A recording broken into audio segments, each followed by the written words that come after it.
it's an incredibly remarkable, inspiring story, and Sam is that as a person.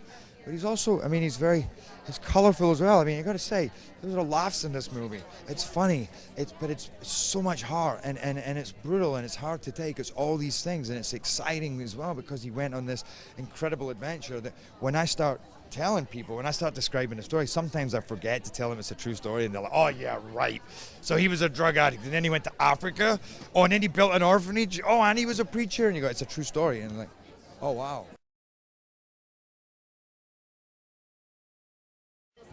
How are you? Good. How are you doing? I'm good. I'm good. This story is so inspirational. I'm doing like six. This is it. After this, go in. This story is so inspirational, but it's also brutal. Yeah. No, it's both. I mean, by the way, it's an incredibly remarkable, inspiring story, and Sam is that as a person. He's also, I mean, he's colorful as well. I mean, you got to say, there's a lot of laughs in this movie. It's funny, but it's so much heart, and it's brutal, and it's hard to take. It's all these things, and it's exciting as well, because he went on this incredible adventure that when I start telling people, when I start describing the story, sometimes I forget to tell them it's a true story, and they're like, oh yeah, right. So he was a drug addict, and then he went to Africa, and then he built an orphanage, and he was a preacher, and you go, it's a true story, and like, oh wow. You know, and it is, and it's incredible, and I think the movie is incredible. Thanks so much. Good witness to you. Thank you, everybody. Nice to see you again. Hi, Gerard. We're taking you away. Well, you guys, Jerry, we have to You go gonna do in. that whole stick in the ear thing again? No, but I noticed that our hairs were getting very similar. I got a very Gerard Butler look. Sorry. That was so hard for me not to say it. I was like, oh,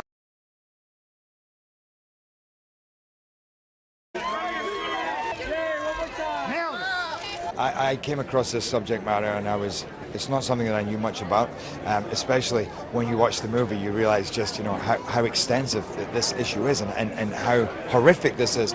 So it was an education for me, and so I came out of it, the other side of it, completely enlightened, and I think, without a doubt, profoundly moved. I just think it should, not that this film should ever feel preachy, but if it's going to inspire you, I don't feel that it should have to inspire you about Africa, but just about something.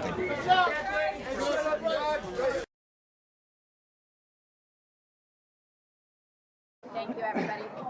Hello there, how are you? How is Toronto different from the other film festival you attend? What do you think is so unique here? Well, one, Toronto is such a much wider platform of films, and genres, and so people really come in from all over the world, and there's just a kind of bigger, broader audience to it. So you still get the real art house films, and films based on all kinds of subjects, and then the bigger Hollywood fare as well. So there's that. And it doesn't take itself so seriously. That's another thing. You notice that the second you sit down in the cinema, there's a lightness and a fun and an excitement to it. Sometimes other film festivals take themselves a little too seriously, and the audiences take it a little too seriously, and you're like, come on, guys, lighten up already. Let's go. It's some fun. What was your personal feeling upon completion of this film?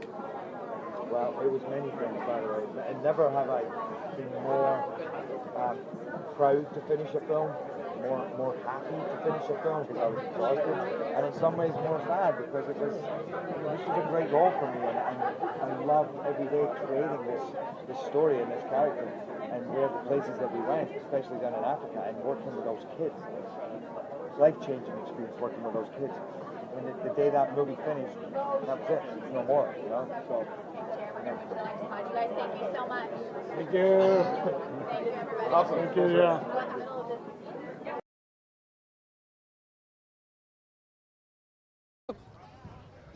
This organization are incredible, and really in what they're pulling off, and both, it's health, education, but it's also the dignity as well, and really kind of trying to further that, not just basic aid, but really trying to give these people a voice. I mean, I got to be honest, these are the real, Mr. David Bell here and Paul Haggis are really the real guys behind this. And for me, I'm just honored to be a part of it and be able to lend my name. And this is bullshit. This is bullshit. This guy went down to Haiti with us. Not only did he go down to Haiti with us, he helped us choose the land for the school. He was out there when we chose the land. He helped us find it. He helped deliver food, and in some pretty rough situations there after the quake. A bag of rice in his shoulder and a lot of folks. It's like this guy walks the walk. So that's bullshit that you just make. Thank That's you. the guy. Thank you, Paul. A lot of beat for him to do that. We rehearsed that, you know, big time. He got it just right. The entrance was right on time. Why do you feel? There's a couple of different ways to go about it, which could be basic aid and just, you know, struggling with that, or kind of going in at this level, which is really looking at long-term future for the kids. It gives me such a big smile to be involved with these guys, because I think it's beautiful.